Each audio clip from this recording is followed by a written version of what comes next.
ప్రాంతీయ పార్టీలని ఉడత ఊపులు ఊపుతున్నాయి తప్ప ప్రజలకు చేసిందేమీ లేదని కాంగ్రెస్ పార్టీ సీనియర్ నేత తులసిరెడ్డి విమర్శించారు. రాష్ట్ర విభజన తర్వాత టీడీపీ వైసీపీ పార్టీలు ఏపీని భ్రష్టు పట్టించాయన్నారు. మోడీకి సాగుల పాడుతున్నారని తప్ప ఈ పార్టీలు ప్రజలకు ఏమీ చేయలేదన్నారు.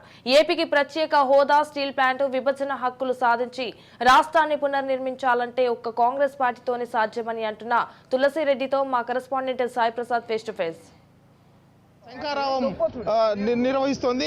మనతో ఇప్పుడు తులసిరెడ్డి గారు ఉన్నారు. తులసిరెడ్డి గారిని అడిగి తెలుసుకుందాం. సార్ చెప్పండి సార్, ఇప్పుడు కాంగ్రెస్ పార్టీ ఇప్పుడు ఏర్పాటు చేస్తున్న ఈ బహిరంగ సభ ముఖ్య ఉద్దేశం ఏంటి? ఎన్నికల సమర శంఖారావమే. మొత్తం 5 సభలు జరుపుతున్నాం. ఎన్నికల లోపల భారీ బహిరంగ సభలు. ఇది మొదటిది. రెండవది వచ్చేసి తిరుపతి, మూడవది గుంటూరు, నాలుగవది రాజమండ్రి, 5 విశాఖ. ఈ 5 ఎన్నికల శంఖారావ సభలు. మొదటి దానికి సరే రాష్ట్ర నాయకులు శర్మిలారెడ్డి గారు మేమందరం ఉంటాం. మల్లికార్జున ఖర్గే గారు ఏఐసిసి అధ్యక్షులు మొదటి దానికి వస్తున్నారు.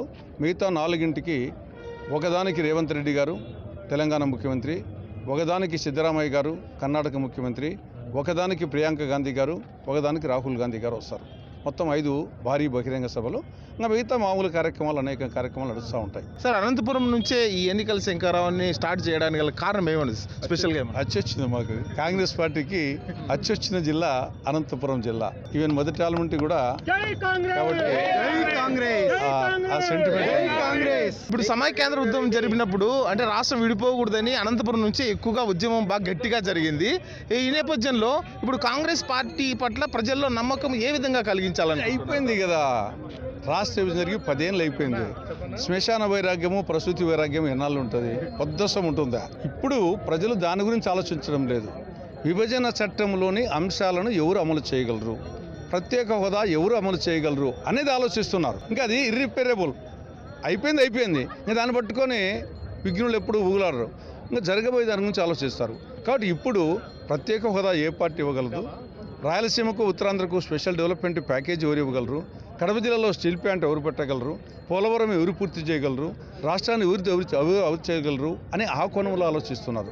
కాబట్టి ఇప్పుడు విభజన అనేది అంశం కాదు, విభజన చట్టంలోని అంశాల అమలు అనేదే సమస్య. అది కాంగ్రెస్ పార్టీకి మాత్రమే చేయగలదు. బీజేపీ అధికారం ఇస్తే చేయలేదు 10 ఏళ్ళు.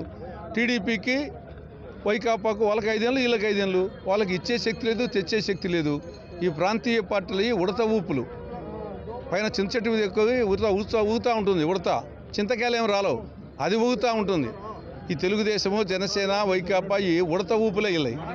వాళ్ళ చేత ఉడికిన పట్ట పేగు తెగదు. ఈ రాష్ట్రంలో బీజేపీ అంటే బి అంటే బాబు, జే అంటే జగను, పి అంటే పవనం. కాబట్టి బాబుకు ఓటేసినా బీజేపీకి ఓటేసినట్లే, జగన్కు ఓటేసినా బీజేపీకి ఓటేసినట్లే, పవన్కి ఓటేసినా బీజేపీకి ఓటేసినట్లే.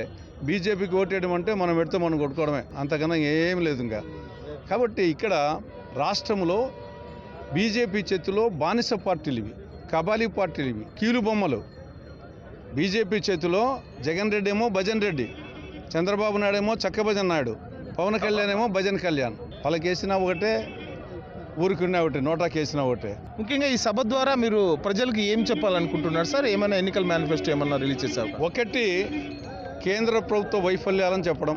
రెండవది, రాష్ట్ర ప్రభుత్వ వైఫల్యాలు చెప్పడం. మూడవది, కాంగ్రెస్ పార్టీ గతంలో ఏమి చేసింది చెప్పడం. 4, కాంగ్రెస్ పార్టీ అధికారంలోకి వస్తే ఏమి చేస్తుంది చెప్పడం. తెలంగాణలో ఇచ్చినటువంటి 6 గ్యారంటీ పథకాల టైపు, కర్ణాటక ఇచ్చినటువంటి 5 గ్యారంటీల పథకాల టైపులో ఇక్కడ గ్యారంటీ పథకాలు ఉంటాయి. ఒక గ్యారంటీ పథకాన్ని ఈ రోజు ఇక్కడ అనౌన్స్ చేయడం జరుగుతుంది మల్లికార్జున ఖర్గే గారు. కాంగ్రెస్ పార్టీ ఆవశ్యకత ఏ విధంగా ఉంది? ప్రజలకు కాంగ్రెస్ పార్టీ ఏం చేస్తుంది? రాష్ట్రం విడిపోయిన తర్వాత ఇప్పుడు రాష్ట్రానికి కావాల్సిన ప్రత్యేక హోదా, కడప స్టీల్ ప్లాంట్ తదితర అంశాలన్నింటినీ కూడా పూర్తి చేయాలంటే కేవలం కాంగ్రెస్ పార్టీతోనే సాధ్యమని తులసిరెడ్డి అంటున్నారు. కెమెరామెన్ నాగరాజ్తో సాయి ప్రసాద్, రాజ్ న్యూస్, అనంతపురం.